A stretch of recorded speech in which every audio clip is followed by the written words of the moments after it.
Formula One is back in Spa, and the teams have brought some of their biggest upgrades for 25 and really ending off a lot of the work being done on these 25 cars and going full out into 2026. Obviously, we're going to go over that Ferrari's rear suspension upgrade again. The rear wings that have been brought here are also very crucial to other circuits where we will see these very low, chopped down rear and front wings, but also some front wing iterations for two teams that we will see on for the rest of the season. It is a very important track for the teams, and it will be a very interesting weekend with this really rainy, dry session.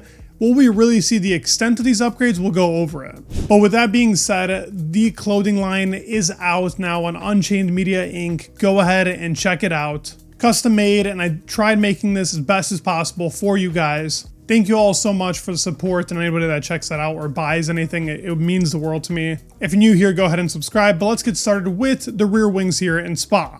Per usual, we're going over the top four teams: Ferrari, Mercedes, Red Bull, and obviously the number one, McLaren. Now for the McLaren car, we've seen this rear wing in now Jeddah, Miami, Silverstone, and we're seeing it yet again here in Spa.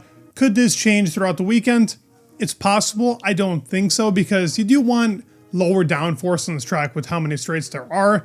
Even if it is rainy, you could lose so much time having a bigger, chunkier rear wing bolted onto the back. But for right now, this is about a 2 out of 5. Very low in downforce, still has that V-shaped on the bottom spoon. We will see that on another car, I'll go over that as well. But their fourth time using this circuit-specific wing.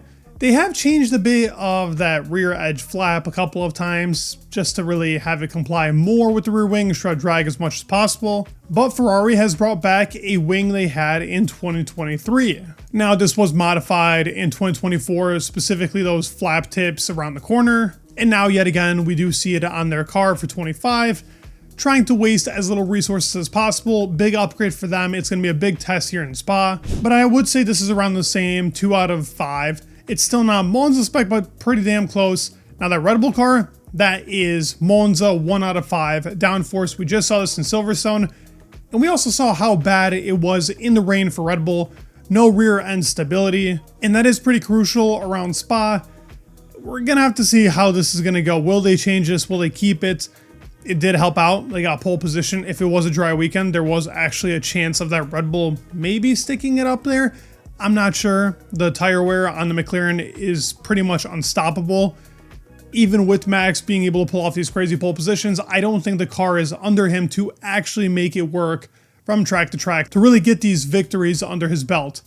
I would love to see Max up there in the fight again, but hard to tell, just talking about the rear wings. In Mercedes, this rear wing was first used in Jeddah of 2023.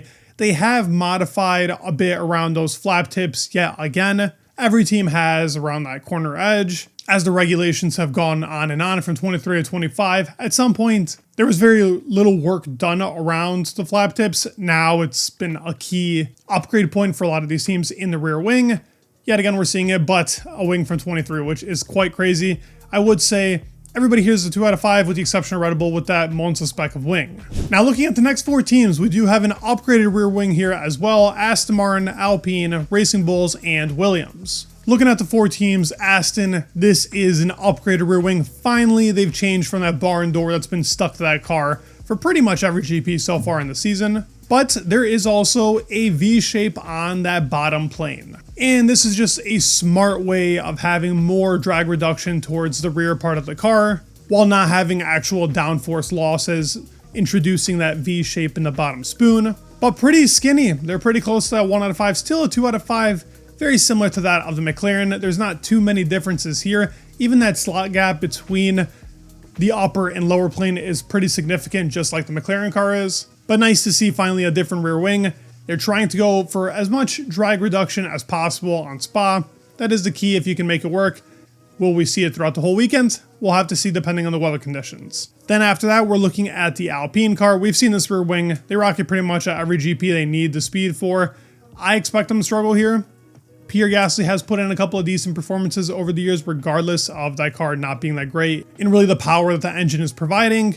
2 out of 5, just like the Aston, just done differently, a little bit more even than that of the Aston car that has a bigger upper plane but very small lower plane. Racing Bulls has brought this rear wing time and time again. So not much to discuss, 2 out of 5. And it does look like Williams has brought a very low downforce rear wing, still classified about the same as everybody else, but a bit more even spread, just like on the Alpine. They're very similar in that fact. 2 out of 5 for all the teams here. In the last two we're looking at is Haas. They've also finally brought a very, very skinny rear wing, pretty close to that of Red Bull, honestly, just a little bit more downforce. If I had to throw it on the scale, I'd probably put it at like a 1.5, just because that upper plane is bigger, but that lower plane is pretty much non-existent. And the Sauber car, they've been rocking this rear wing from 2023, upgraded a couple of times, and this is kind of their final product for 25. Very low in downforce, but a 2 out of 5 for me. Real quickly with that, the McLaren front wing has also been chopped a little bit for this circuit. It's a circuit-specific upgrade.